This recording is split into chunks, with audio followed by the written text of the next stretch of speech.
Have you ever seen what happens when an artist who's not ready takes way too many commissions? They end up in this nightmare scenario where the commissions all pile up so they stop drawing, and the commissions never get done because they're not drawing, and they're not drawing because the commissions are piling up, and it ends up in this like infinite loop cycle where it turns their favorite hobby into basically a giant nightmare. I want to talk about some advice I would give my younger self about furry art commissions. I see a lot of other artists out there talk about how they're great sources of money, they're great ways to practice, stuff like that, but there are a lot of mistakes I see people make that end up really hurting you because it can turn drawing into like your favorite hobby into actually like a really stressful like second job. So let's talk about some mistakes that people see people make and things I would have done differently if I was just starting out. So my name is Waffles and I've been doing commissions in the furry fandom for the last five or so years. My stuff mostly looks like this. It's traditional, it's watercolors, it's acrylic, it's markers. I mostly draw like full color characters doing like action poses and like portraits and stuff like that. I don't do commissions as a full-time job, I do it as like a part-time thing. I have a normal full-time job and I do this, more importantly, as a way to get paid while practicing art.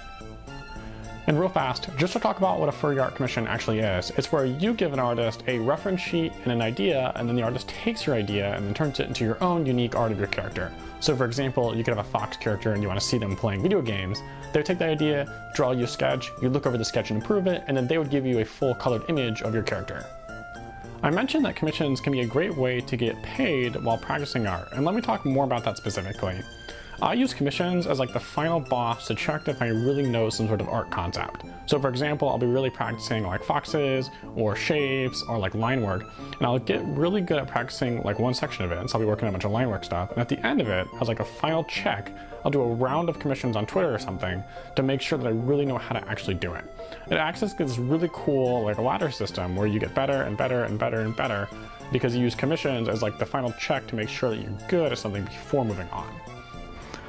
The number one thing that I would tell my younger artist self, especially when it comes to commissions, is to have a process. It is so important to have a consistent set of rules that you can use whenever you take a commission as to act like a guideline to give yourself like an easy path for the whole commission to follow. It just makes the whole thing easy.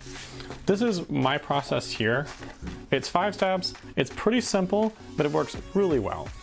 The very first step I have is just gather info, and this is like the ref sheet, their payment method, where you can communicate with them, all the questions that you need to ask every single commissioner. This is that step. It's basically just a giant Google form. I send it to them, they send it back, and it's perfect. I have all their information in one spot. Next up, I have communication, and this is when when you first get their information, you go ahead and talk to them about what their idea is. You talk about their ideas, kind of what they want to see in art, and this is just to make sure that they know that you're listening and that you have a good idea of what their commission actually is. A lot of times I ask, I'll just repeat back their commission idea directly to them.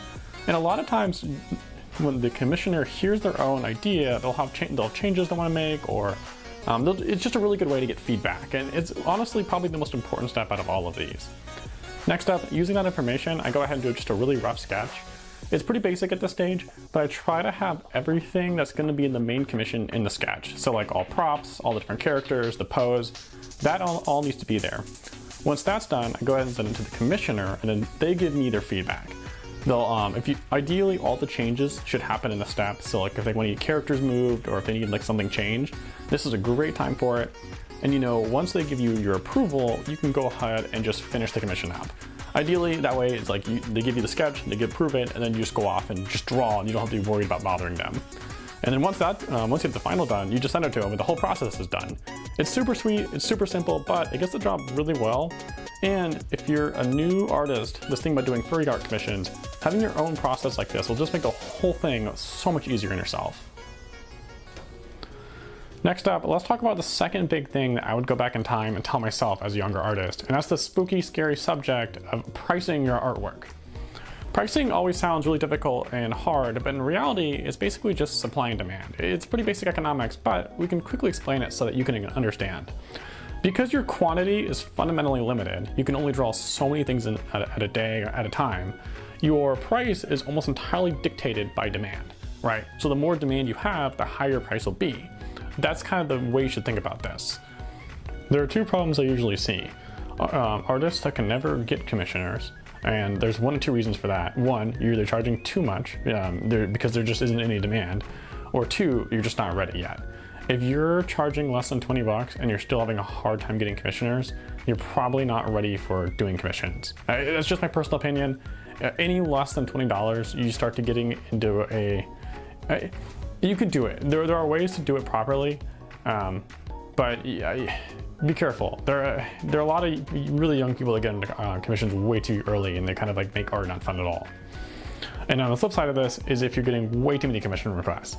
I see artists out there that, no joke, get like 50 or 60 or 70 commission requests. If you're getting that many commission requests, triple your prices. I would even say quadruple them. The crazy thing about art is because your quantity is always so limited, your demand basically is unlimited.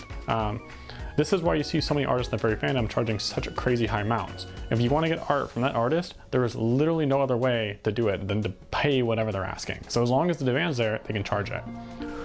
And finally, the last big thing I would go back in time and tell myself, that's to really limit yourself when it comes to commissions.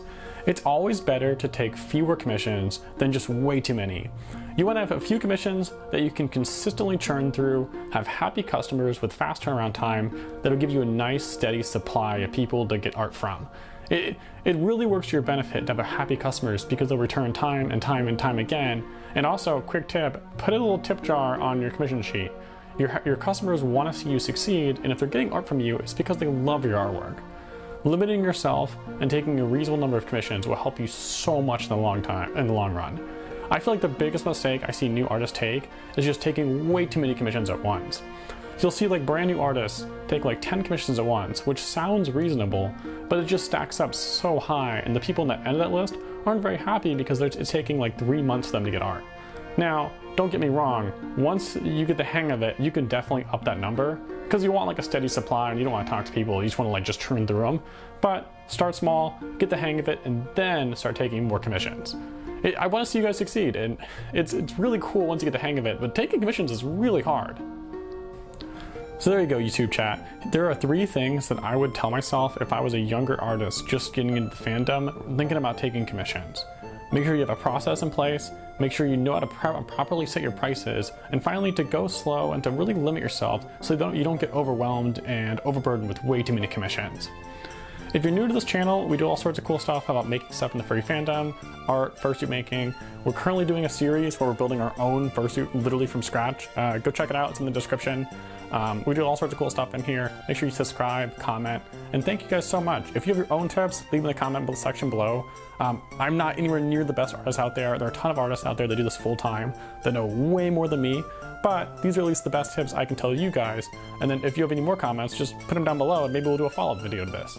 Thank you. I'll see you guys again soon.